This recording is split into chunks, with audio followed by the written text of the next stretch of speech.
My bet is that the psychic is Queen Latifah over there. Nope, I bet it's Ratso Rizzo. You think? You all right? Yeah, sure. Okay, look, here's the deal. Leslie Quint's a seasoned professional with a proven track record assisting law enforcement. Ooh, we're gonna turn out the lights and hold hands? Yeah, Elvis has a dead bat we can borrow. Joke away, people. I charge $350 an hour, and your meter is running, so feel free to indulge yourselves. Just know that time is short. I have to be at the FBI by 4. Mr. Quinn has agreed to use his abilities as a psychic to help us solve this case. I prefer sensitive to psychic, not so... TC and Chris will fill you in on everything we have so far. Why bother? Doesn't he already know everything? Can it? We need all the help we can get. TC, Chris, I need to talk to you for a moment. You should grab a seat. Look, I'm sorry about all this skepticism. It's cynicism, actually, and I get it all the time. I just want you to know that we really appreciate you helping us out. Well, thanks for saying so. This kind of constant hostility just... Where'd you get that? Oh, this was a present from my brother. It was his first shield when he was a rookie in the Valley. I'm sorry. What for? Well, for all the trouble he's in. Trouble? What are you talking about? Oh, I'm sorry. You didn't know. They're ready for you, Mr. Quint. Of course.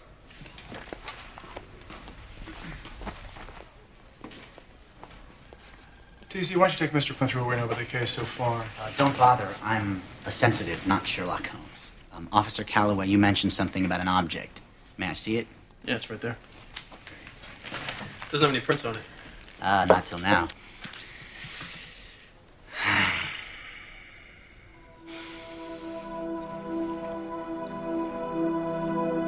Hate. Help. Brown. Hard. Mercy. Cattle. Water. Wood. Love. Red. Hate. Help. Power. Broken. Green. What'd all that mean? Well, first off, the man who belongs to this knife is not Asian. He's Caucasian. Get out of here. And he's full of rage. Quite large. Physically. This is just a waste of our time, guys. Chris, don't be so close-minded. I need to be downtown by 4. Fraud.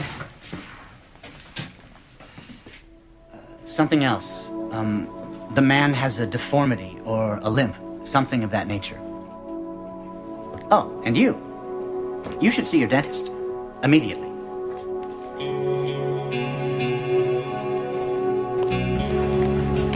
He spoke Vietnamese with no accent, or Chinese with a Vietnamese accent. No Anglo could do that. What if just one guy did all the speaking? Oh, and of course he's big and hate-filled. He's an armed robber with a 10-inch blade.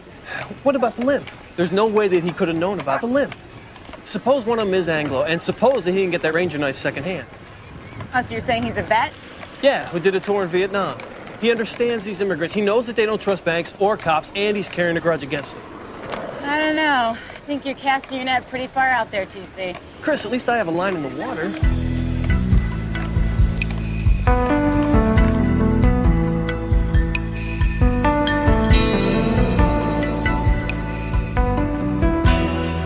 Hey, Jack.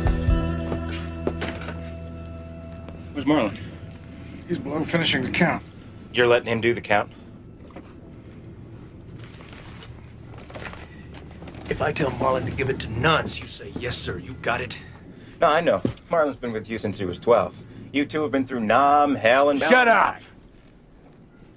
Just tell me about the jewelry. Did he give you any hassle about the price? I went down just like you said. 17,000. Which makes last night's total $69,000. Is that before or after your skim? Don't be a fool. The ticks and small bills. Don't diss me, little man, or I'll... You what? Cut me with your knife. What's this about? He lost it, Jack. He lost that knife you gave him. This is true. At the house last night. Yeah, I guess I must have... You stupid pathetic!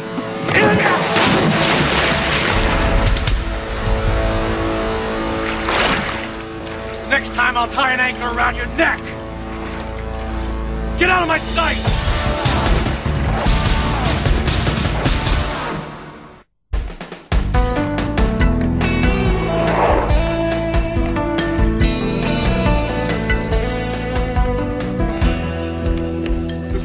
first eyewitness to these home invasions. Great. Let me check him out. His name's Gottfried Weber. Where can I find him? You know the abandoned lifeguard tower? Good luck. He sounds a little incoherent. Great. I'm just so shook up about this. I mean, the robbery's bad enough, but disobeying my grandfather. I mean, I feel badly for him, but at the same time, he makes me so angry. How could he be so stubborn and superstitious? He's been through a lot. Hey, you seem more upset about this than I am. There's something I don't know how to tell you. What? I'm going away for a couple of weeks, maybe longer. But you'll be back, right? No, of course. Well, then so I'll wait. Look, I'll cry and I'll pine and I'll lose weight and everything. It'll be great. We gotta talk. I'm busy. Get up. Now. Sorry. What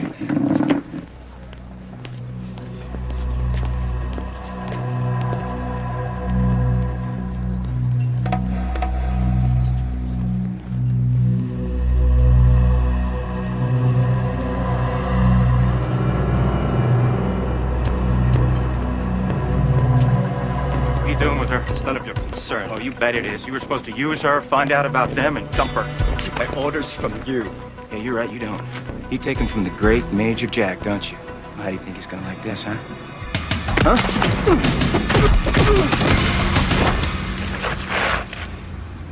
You are alive only because Jack asked me to pity you. Now we have 2 more days together. Control yourself until then, and you will never see me again.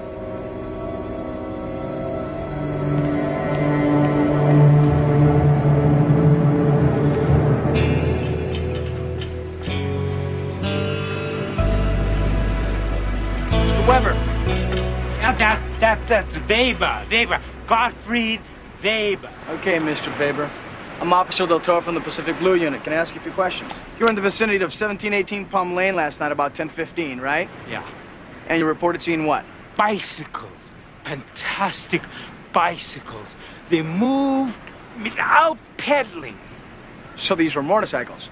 No, there were no motors. They were totally silent. Just I got it. And? they sailed along the water's edge, silhouetted against the gleaming blue-black of the Pacific. Really? Yeah, and slowly they rose. You mean they went uphill? No, into the air. They went aloft, like E.T. Oh, what a picture they made. Moving farther and higher, and higher and farther. Great. Thanks. Really. You've been great help.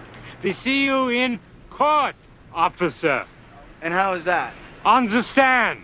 You see, I make a most compelling witness. I'm sure you do.